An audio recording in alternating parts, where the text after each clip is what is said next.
What's happening, folks? Back with some more Suzanne Vega, and we're returning for the penultimate reaction for Solitude Standing, 1987. Thank you, as always, to Sofia, who provided the Suzanne material. Though this isn't the second to last song, but the final reaction will feature two songs that are essentially an opening and closing for the album and the same track, or a reprise of the first track at the album close. In any case, we'll get to that next time, but the other remaining tune on the album that I haven't yet reacted to is Ironbound, Fancy Poultry. And at the end of the previous reaction, I laughed a bit because Fancy Poultry has a funny sound to it. But someone did comment that despite its admittedly amusing name, it's actually a darker song because apparently this is a two-part song which has a shared theme, and that is the exploitation of and the commodification of women and their bodies, which Fancy Poultry, with that information provided, I can see how that phrase has a darker side to it. So yeah, that's what I'm going into this with an expectation about, but obviously, even if that is accurate, the way that it comes across in her almost always very poetic lyrics remains to be seen. But yes, at least I have some sense of where this song is headed, and Ironbound already again seems like it could be more like a cage than I was thinking in advance. So either way, let's give it a listen and see what it is in practice. This is Suzanne Vega, the track is Ironbound and then dash Fancy Poultry, and it's from her 1987 album Solitude Standing.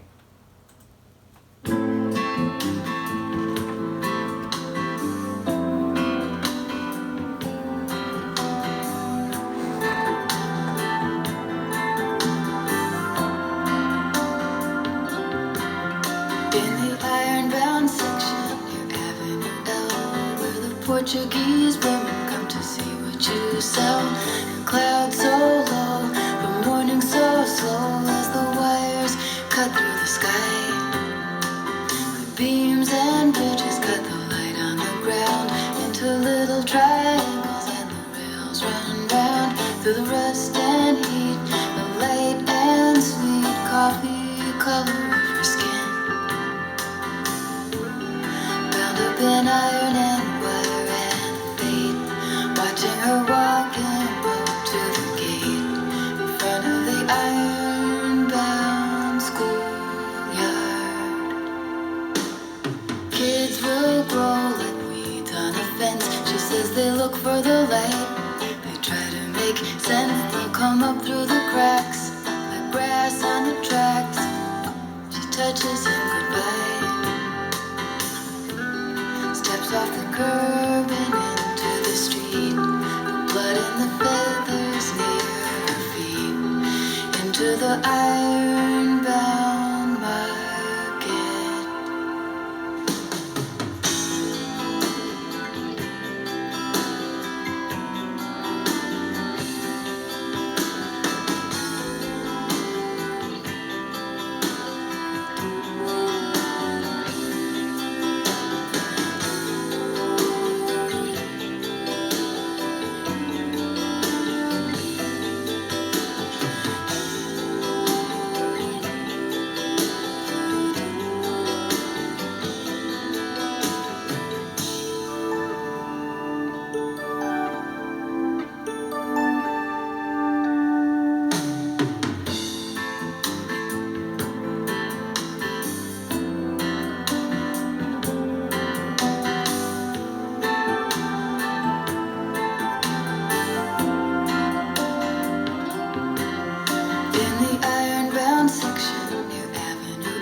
Portuguese women come to see what you sell. The clouds so low, the morning so slow as the wires cut through the sky.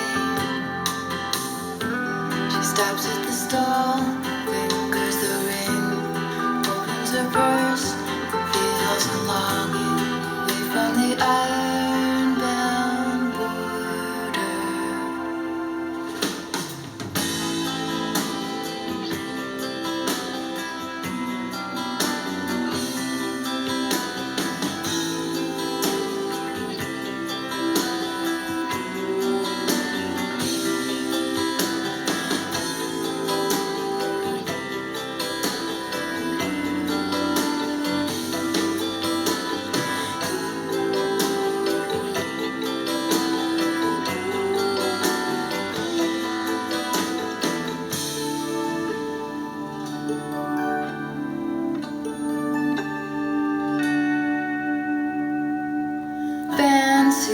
poultry parts sold here, breasts and thighs and hearts. Backs are cheap and wings are nearly fancy. Poultry parts sold here, breasts and thighs and hearts. Backs are cheap and wings are nearly free. Nearly free. Nearly free. Nearly free.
What a sense for timing Luca has. So, yeah, it was genuinely two songs. I did wonder whether it would, really change in style and sonics. It didn't quite do that, but you could certainly tell the moment when it changed over from Ironbound to Fancy Poultry. And though the lyrics were as poetic and indirect as maybe I would have expected, I do think, again, the line about, poultry parts for sale here, breasts and thighs and hearts, and I think it's easy to see that in the context that the person who commented last time did mention, and apologies in the moment, I can't remember the name of the YouTube account. Nevertheless, the point is, yes, that seems very much like it is referring to, again, the commodification, the objectification of women into their parts, so to speak, though also making reference to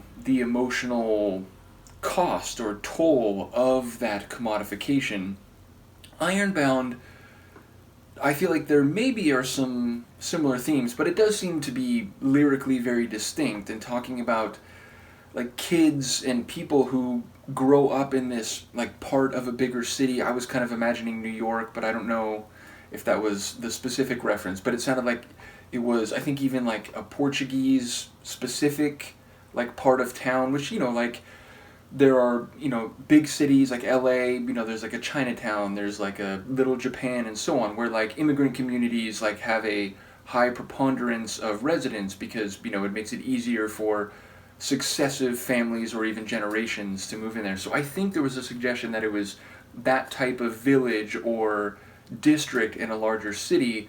But then the Ironbound seemed to, like, first it referred to, like, the fences or the gates and, like, around a school, and then it was, like, it took it to a bigger level, and it was, like, the city itself, or at least the neighborhood itself had these iron structures that were in some ways barriers or borders between that place and that environment and the external, but also, borders are not only defined by separating, but by enclosing. And so it felt like there was a suggestion of, the kids who grew up in this area, the ladies who go, what was it, shopping? I forget what that opening bit was. But yeah, it sounds like they are sort of cloistered together and maybe deliberately kept in that way, or there's a degree of separation between them and the outside world. But I find the Ironbound part of this double song a bit more opaque on a first listen. Nevertheless, I love the sonics, and again, Suzanne's voice has this very relaxed and easy quality to it, even when she sings with melodic elegance. And it does feel like she's kind of in her headspace, like maybe she's not even looking at these things, she's sort of like telling a story of them or visualizing them, and it feels like, again, she is in her psycho-emotional cognition, and we just happen to be privy to her brainwaves or something like that. I'm not sure if that makes sense, but that's how a lot of her singing comes across, and it was very much the case here. I did enjoy, like, there was a guitar certainly, but there was another instrument that sounded like it was maybe a stringed instrument also, but not a guitar. Like, it sounded plucked rather than strummed. And yeah, that added an atmosphere to the track overall, and I did enjoy, again, the distinct shift from Ironbound to Fancy Poultry, which, even if the arrangement wasn't terribly different, it definitely had a bit of a different melodic feel, though as regarding Fancy Poultry specifically, the sonics felt lighter and more floaty relative to what I'm taking the lyrics for, which again is partly based on what someone had commented, and then partly based on, as I said, that opening line or two where, it's really bringing our attention to the physical parts. Now, of course, you could interpret it more literally, as like, chicken breast, chicken thigh, and, even then, we're making reference to a creature which has been killed for others' consumption and reduced to its parts. So even if you view that line literally, I think it functions very naturally as a heavier metaphor about humans, and again, specifically female humans. So yeah, a powerful pair of tunes which were compressed into a single track, and I don't know if you call it a medley, because it wasn't like it wasn't, one didn't start before the other ended. Sometimes medleys, like I'm thinking of Soft Cell's Tainted Love, Where Did Our Love Go, where it's like there's the first song, there's a transitional period where they're kind of both there, and then it fully moves into the second track. This one felt a bit more of a full cutoff, although it didn't completely stop. There wasn't like a moment of silence in between them, but it really did sort of end one track and then immediately swoop into Fancy Poultry. So yeah, a nice pair of tunes, and I always enjoy trying to unpack and decipher her poetic lyrics. Here I had a bit of an assist, but either way, I'm looking forward to the final two tracks, which again, just making sure they are literally the first and last tune. Yes, they are Tom's Diner and then Tom's Diner Reprise. So, as I said, we'll do those as a 2-for-1 next time. And as I said, thank you to Sofia for providing both of the Suzanne Vega albums I've gone through already, and to Darren, who has provided another one. There was a comment, I don't know if it was the last reaction, it might have been the one before that, but that there's some interesting material in between Solitude Standing and her much more recent album. I'd be happy to go through that, but I can only go through what I currently have access to. So if that's something you can facilitate, get in touch with me, leave a comment, you can send me an email, and we'll figure that out. But either way, I am excited to hear Suzanne in more recent times and to go through that album, which is waiting. Luca's excited about all of this, despite her placid appearance. So yeah, until next time, I will see you then. Peace.